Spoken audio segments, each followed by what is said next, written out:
ترکی کا بادشاہ تھا، اس کا نام تھا الب ارسلان۔ یورپ کی طرف سے ایک بڑا لشکر آگے بڑھ رہا تھا، اور اس لشکر کی تعداد لکھی ہے کہ وہ 6 لاکھ افراد پر مشتمل تھی، باقی اس کے علاوہ رضاکار کے طور پہ اور کئی لاکھ اس میں شامل تھے۔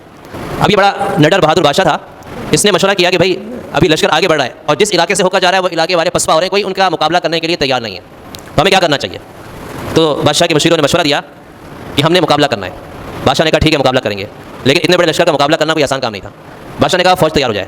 جب فوج تیار ہوئی تو کل تعداد تھی 20,000۔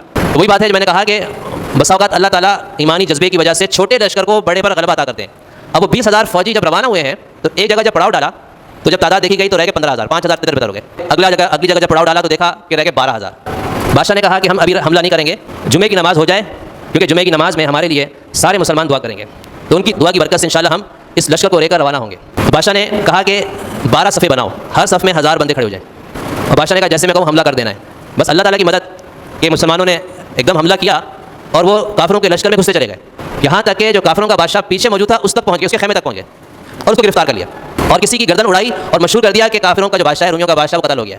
بس یہ سننا تھا تو رومیوں کے پاؤں کھڑ گئے اور وہ بھاگنا شروع ہوئے، مسلمانوں نے ان کو چن چن کے قتل کیا، اور اس طریقے سے مسلمانوں کو اللہ نے فتح عطا فرمائی۔ کبھی مسلمان ڈرتا نہیں ہے، مسلمان کے اندر ایک موت کا جذبہ ہے کہ بھائی میں نے اپنی جان قربان کرنی ہے، تو اس کے مقابلے پر کوئی نہیں ٹک سکتا ہے، بس یہ جذبہ ہوتا ہے مسلمان کے اندر، ورنہ اصل کے لحاظ سے تو ہر زمانے مسلمان کافروں سے کم ہی رہے ہیں۔